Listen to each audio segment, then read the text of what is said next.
Bonjour à tous, alors, je vous fais un récapitulatif de ces 48 dernières heures de négociation en direct de la gare Montparnasse où j'attends mon train.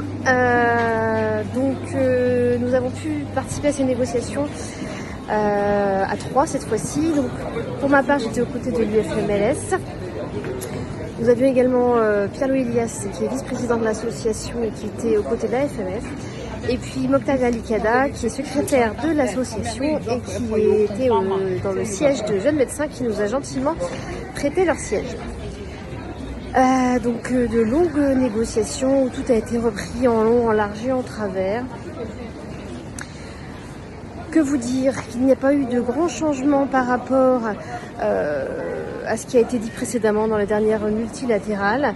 Alors aujourd'hui, il y a quand même eu des petites modifications sur le texte de la convention avec des rajouts de phrases, de mots qui peuvent effectivement être nécessaires pour éviter de laisser persister des doutes ou des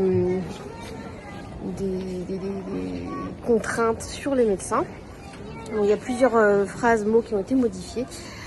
Par contre, pour ce qui est du contenu, eh bien, le contenu n'y est toujours pas, en tout cas pour MPD, avec une consulte, une G à 30 € pour les médecins généralistes, un APC à 60 € pour les autres spécialités, et des augmentations de tarification CCM qui vont augmenter progressivement avec une augmentation de l'enveloppe allouée qui n'était pas non plus à 200 millions mais à 220 millions d'euros.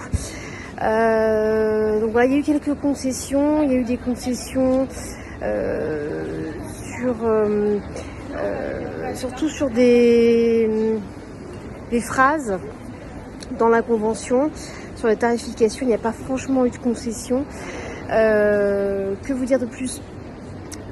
Franchement, on a l'impression que la CNAM avait déjà tout cousu sa convention avant, qui nous ont mené par le bout du nez depuis 6 mois, puisque je vous rappelle que ça fait 6 mois que les négociations se déroulent et qu'au final, ils arrivent en bout de course à proposer quelque chose qui était déjà prévu d'avance.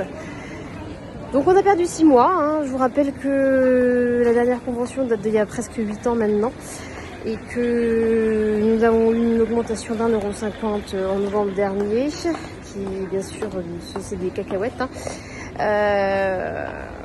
Et donc en gros ça fait 8 ans à peu près qu'on n'a pas eu de réelle augmentation.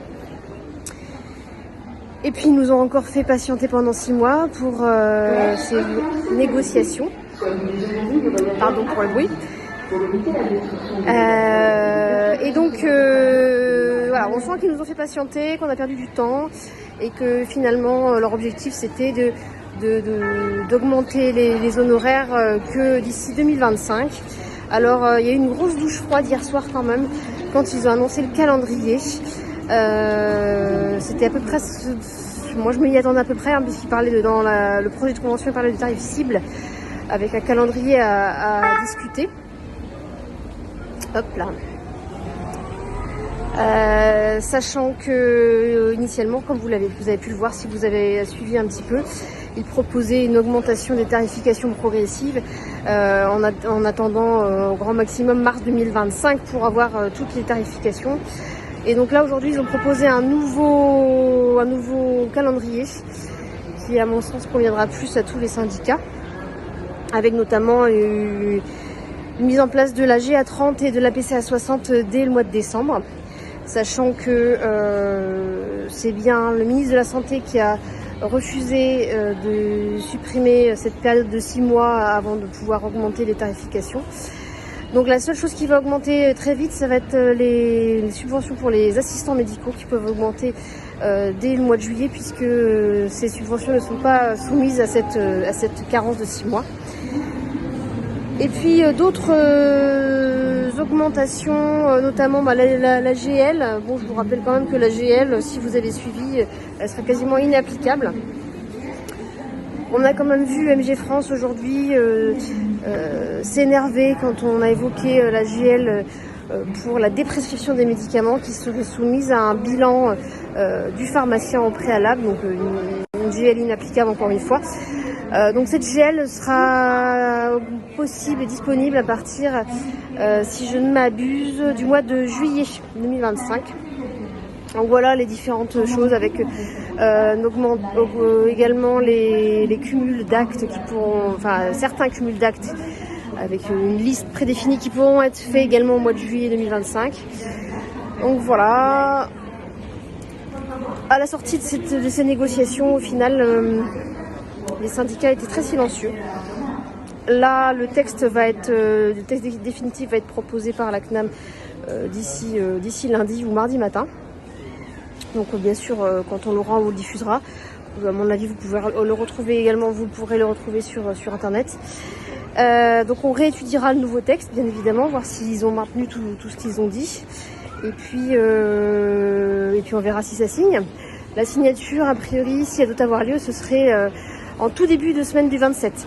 Voilà, parce qu'ils sont obligés de maintenir ce calendrier pour pouvoir appliquer au mois de décembre ces augmentations. Ouais. Sachant qu'il y a des délais pour pouvoir dénoncer cette convention, il y a des délais pour l'UNOCAN, il y a des délais aussi pour le Conseil de l'Ordre. Donc cette signature, si elle a lieu, elle aura forcément lieu au début de semaine du 27 mai.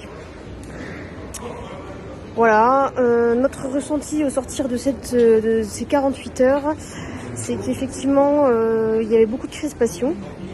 Quand on est arrivé au début, on pensait que ça ne se signerait pas forcément.